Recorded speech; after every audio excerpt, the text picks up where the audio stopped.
So today, guys, this is a pretty interesting video.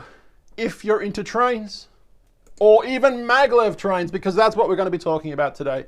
China has just unveiled a brand new magnetically levitated train system that literally is underneath the rail.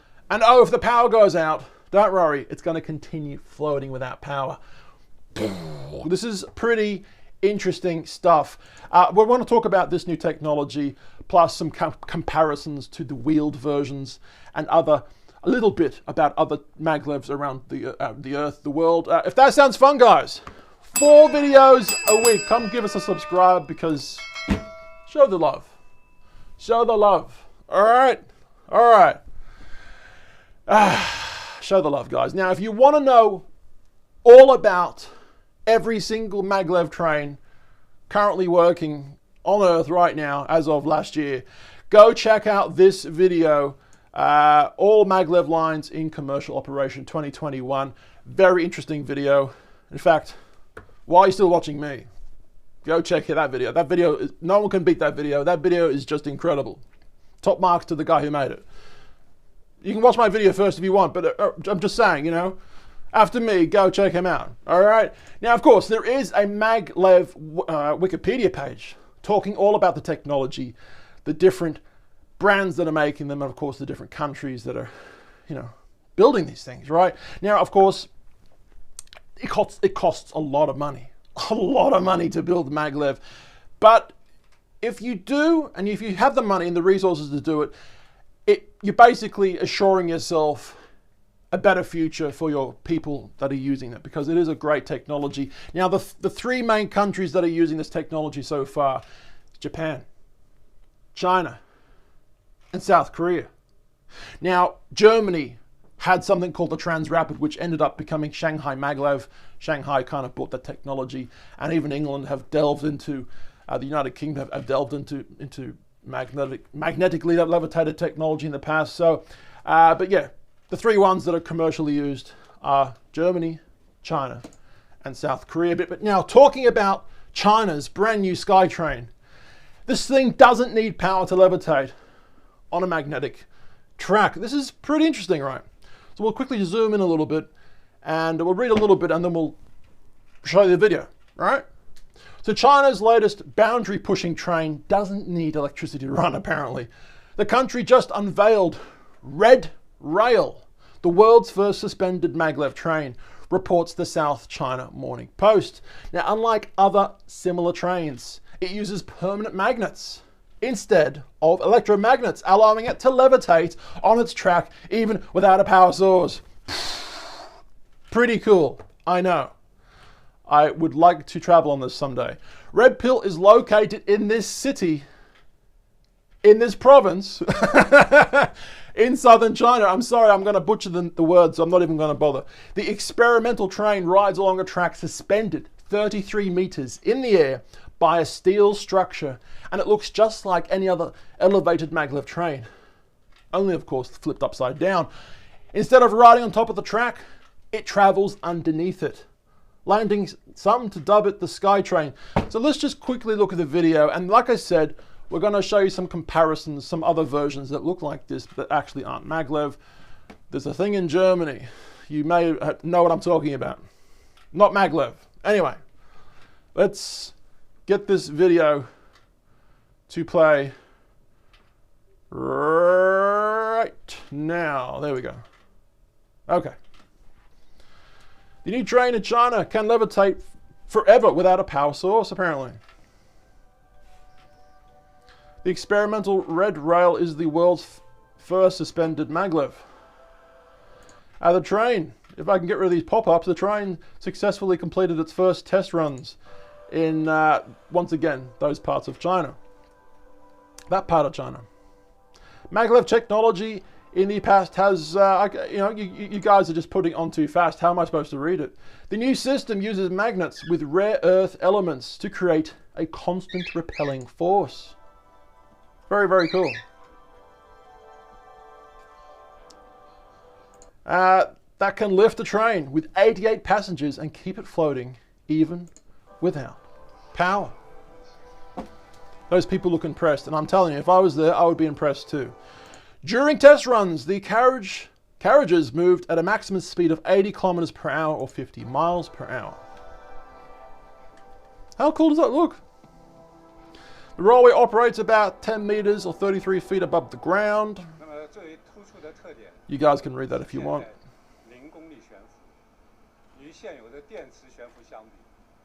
We're going to skip it. How about that? China's earlier maglev systems all required electricity to levitate train carriages. They've improved upon the technology. Awesome. But friction-free conditions using new magnets allow trains to move with very little power. That's so awesome. So, at the moment, as far as I can understand, this is basically just a test track to allow a proof of concept, to allow countries, or even China to, businesses in China to be like, yeah, we want that. We want that for our country.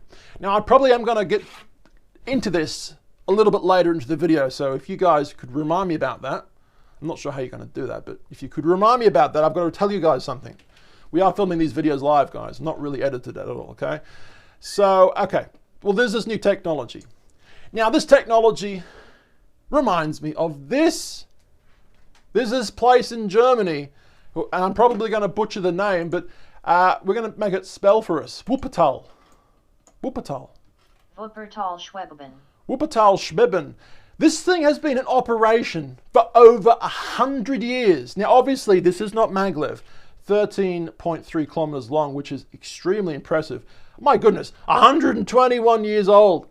Wow. So this technology, not maglev, of course, but this technology to have a suspended railway situation has been around for 121 goddamn years, and that is so awesome. So this is the original idea behind it, right? Instead of having the wheels holding the carriages up, you're having a magnetically levitated system that even continues to levitate with no power, right? Permanent magnets. Now there's even this H-Bahn system in Germany, another part in Germany that has these kind of carriages, right? And I think this one goes to a local airport. I'm pretty sure. Once again, if you guys are interested, check out these Wikipedia pages, right? Now, of course, there is something similar in Japan. This is once again not a maglev, but it is once again, whoops, something like the Wuppertal. I just clicked off the photo, but there's the photo, right? Let's click on this photo. Now, if you want to check them out, there are heaps and heaps and heaps of videos all over YouTube about these things running. You know, cab views. People, passengers sticking their camera into the passenger cab, kind of, you know, holding the camera still with a suction cup on the window, for example, for the whole ride. I've watched these videos. It's extremely impressive. And I really would like to go to Japan and probably China someday and watch these things and ride these things first person. I would love to do that. So the technology's been around for a while, but once again, of course, instead of using the wheels inside of these elevated tracks, but they're using magnetic levitation, right? Now, there's this article that I found from Design Boom. China unveils first renewable energy sky train with glass bottom. I mean, there's something similar that China invented recently, I don't know, a few years ago now. What's the date of this article? I've absolutely no idea. But this thing is not maglev, but it is something similar to the things in Germany and Japan we just showed you. Here's a quick video of this. I'm going to stop this and get out of it, and then show you guys this way so we can read it together. Deal? Okay. Yeah, that'll do. Let's start from the start. A glass-bottom sky train of China's first renewable energy suspension railway demonstration line. I mean, if you were afraid of heights, wow.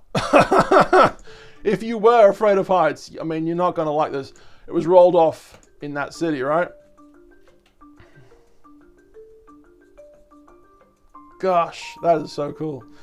The SkyTrain has glass paneling on the three sides, offering passengers on board a stunning 720-degree view.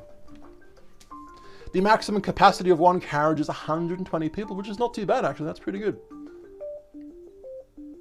Driven by new energy resources, the Sky Train is greener and more economical. That is super cool. According to its developer, the train tops out about 80 kilometers per hour. So that seems to be a major thing for these technologies. 80 kilometers per hour, sometimes 70 to 75, I think I've heard. If you're building one of these technologies for your country, if you could expand the technology to 100 or more kilometers per hour, I mean, that would be better. 80's just a little too, feels like an old Sydney monorail. Have you guys heard the Sydney monorail that was ripped apart, ripped down? The government pulled it down. They shouldn't have, in my opinion, because it was beautiful, but that's just me who loves trains, right? Anyway, let's continue. It was a bit of a slow thing. Costs about 1/6 to 1/8 that of a subway, of a regular subway. So yeah, subway systems that go underground, hugely expensive. You know, all the tunneling, all the TBN machines, tunnel boring machines, all the cut and cover technologies and methods you need to do. Like, you know, people's houses need to be pulled down to, wow. If you can build a suspended railway or maglev system like this in your country, I mean, that's awesome. I'm going to get to that thing I was going to tell you about in a second. I'm going to get to it very soon, right? But there are many different, like I said, there are many different maglev systems up and running. And if you do want to know all of them that are currently running, like I said, once again, check out this video. That's the name of it right there. But two of the famous ones in the world right now, I mean, the Shanghai Maglev train. I've personally been on this train with me and my parents. We went on this train. 431 kilometers an hour. Wow. It's actually 431. It fluctuates between 430 and 431. It's super cool. And you just look out the window and you can't believe that things are going past that quick. It's crazy quick. If you've never been on it, and if you're going to China, definitely go to it. Look, but there you go, 431 kilometers per hour. I wasn't shitting you guys. I was telling you the truth. And Japan has this SC Maglev train situation they've been building for a long time now. It's a different kind of maglev technology compared to China's one here. Two very different maglev technologies. As you guys can see, the track for both of them is very different. So two very different technologies. I personally don't know which one is the better technology. Potentially this technology from Japan is a little better, as they have reached speeds of 603 kilometers per hour, whereas this one can go 431. I'm not too sure what the top speed for this one was. I think it has gone faster than 431, I'm pretty sure. But there you go. So what I was going to try and say was, look, these technologies are only getting better and better. Transrapid, the Germany technology. Let me just quickly find this for you guys right now. Transrapid. I mean, there it is right there. Let me quickly click on this for you guys right now. The China Shanghai Maglev from the airport to Shanghai, right? I mean, it stemmed from this. This is the China Maglev, but in Germany, because Germany were the ones developing this technology, right?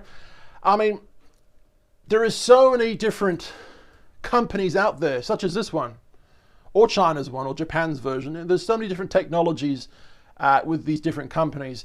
If you're a country in need of a new train system, consider getting maglev. The options are there. The proof of demonstration is there multiple times over. There are even slow maglev systems that operate between 80 to 100 kilometers an hour top speed. And these just go from station to station.